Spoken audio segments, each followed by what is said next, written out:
Bonjour, je suis très heureuse de te retrouver pour cette nouvelle saison et cette nouvelle émission de Moi et Toi. Nouvelle saison, nouvelle émission et aussi nouvelle version parce qu'on passe au podcast maintenant. Et j'avais vraiment hâte de te retrouver après un an d'absence. Cette année d'absence a été une pause vitale pour moi et j'ai eu à cœur pour la première émission de revenir sur ma dernière vidéo intitulée « Pourquoi veux-tu te marier ?» À l'époque de cette vidéo, j'avais vraiment à cœur de parler des raisons bonnes et mauvaises pour lesquelles on veut absolument avoir la bague au doigt. J'étais encore mariée avec tous les hauts et bas du mariage et quelques semaines après, tout s'est arrêté brutalement. Et l'année que je viens de passer a été pour moi un temps de guérison, de restauration et de questionnement. Et je me suis dit, après ces un an où moi j'ai passé du temps concentrée sur moi, sur mes enfants, il me fallait répondre à cette question que je t'avais posée. Pourquoi m'étais-je mariée ?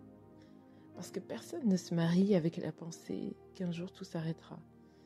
Et toute cette année de remise en question a été pour moi une véritable révélation. Et j'ai vraiment envie de partager avec toi les réponses que moi j'ai eues pour moi-même.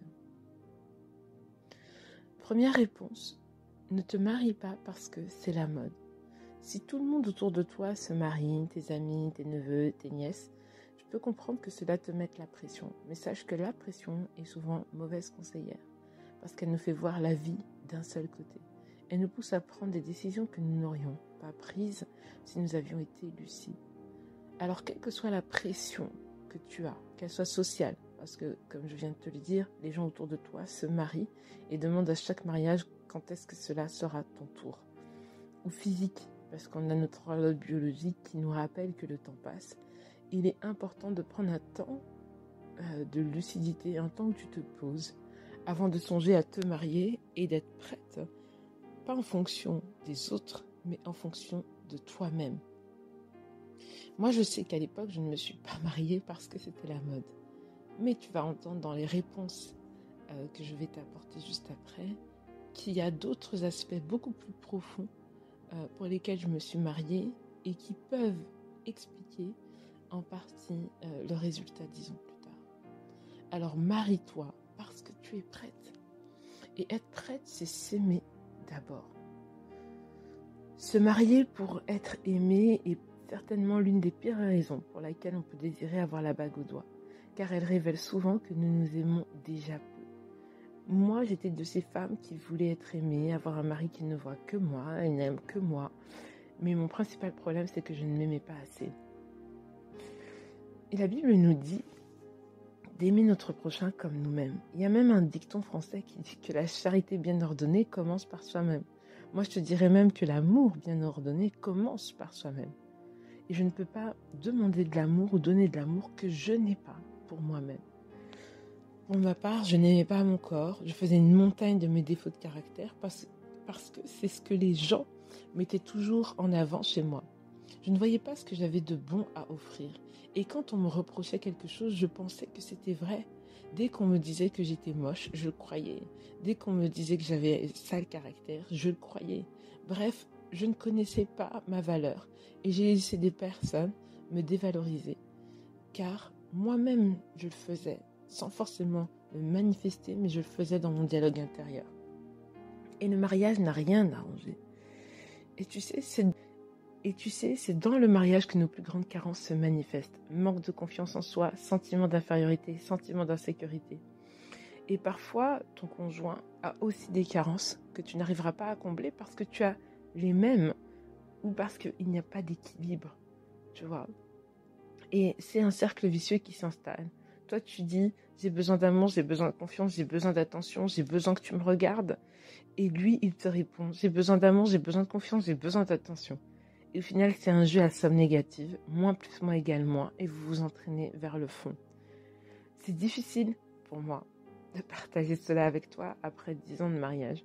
Mais je me rends compte que si j'avais su toutes ces choses, et si j'avais pris conscience de ma valeur avant de me marier, je me serais certainement mariée plus tard et autrement. Et c'est pendant mon mariage et mes moments de difficulté que j'ai appris à m'aimer, à me connaître et à guérir. Le second point que j'aimerais aborder avec toi, c'est être prête, c'est me connaître. Connaître mon identité et mes aspirations. Les péripéties de nos vies, nos environnements nous modèlent souvent au point d'étouffer notre vraie personnalité. Nous pensons que nous devons être une femme sans faiblesse, qui est quasi l'égale de l'homme. C'est-à-dire que quand il crie, je crie. Quand il montre des points, je montre des points. Et j'ai besoin au quotidien, moi, de me battre pour faire ma place et avoir le respect, à la fois dans mon foyer, mais aussi dans le monde. De ce fait, si je n'ai pas une forte personnalité, je suis faible.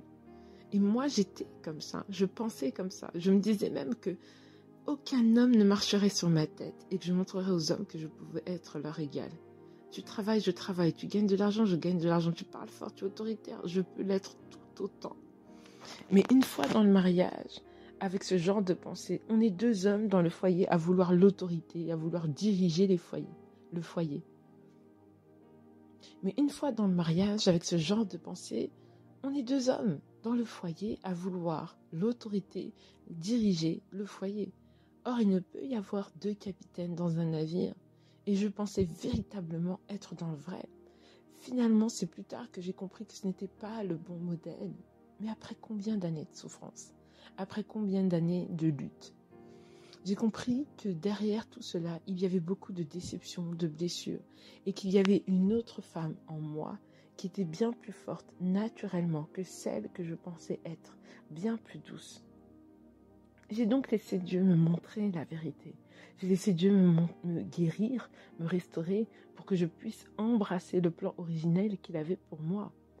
Je me rappelle que certaines de mes amies ne croyaient pas que j'avais changé. C'est en voyant mes réactions dans certaines circonstances qu'elles ont compris.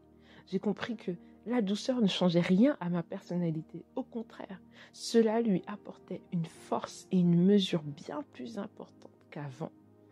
Ma douceur attirait le meilleur vers moi, pas seulement dans mon mariage, mais aussi dans mes relations sociales. J'ai découvert ma vraie nature. Et oui, j'ai une personnalité, mais pleine de douceur. Et honnêtement, nous avons toute une histoire, un passé. Et souvent, nous le négligeons parce que nous pensons que nous sommes une nouvelle créature. Et comme nous embrassons cette nouvelle créature, nous considérons que notre passé, nos blessures disparaissent. Or, certains stigmates ont la peau dure. Certains d'entre nous, notre passé ne nous a pas fait de cadeaux.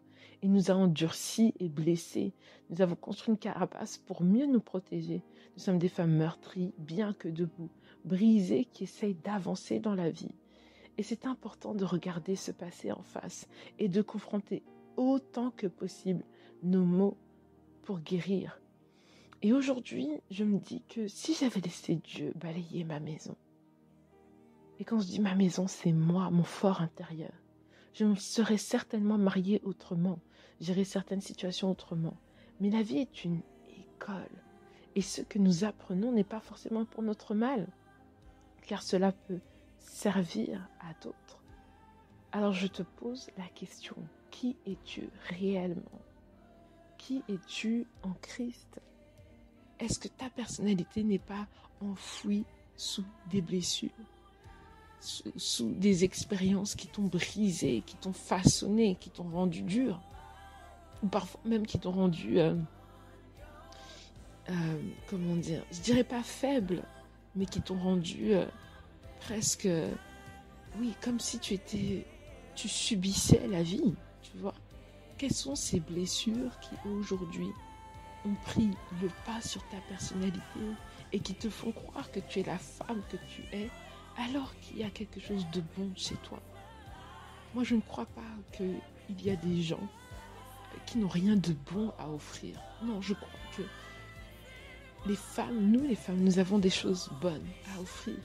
Mais parfois, les circonstances de la vie, les choix que nous faisons, ont fait que quand nous avons voulu offrir quelque chose de bon, nous avons récolté de mauvaises choses. Et parfois, nous voulons offrir quelque chose de bon, mais nous ne savons pas comment l'offrir. Alors, je te pose cette question. Qui es-tu vraiment? Quelles sont ces blessures que tu as permis de te forger, de te façonner et qui ont façonné ta personnalité. Pourquoi as-tu besoin d'être sur la défensive? Qu'est-ce qui te fait mal au quotidien? Quelle est cette histoire, ce passé qui fait que tu as du mal à embrasser la nouvelle créature que tu es? Je te laisse répondre aux 2 questions que je t'ai posées aujourd'hui. Et la semaine prochaine, on parlera des autres points, notamment être prête, c'est connaître mon identité, mes aspirations. Et je te dis à la semaine prochaine. Prends soin de toi et n'oublie pas, tu es une merveilleuse créature capable d'offrir au monde le meilleur.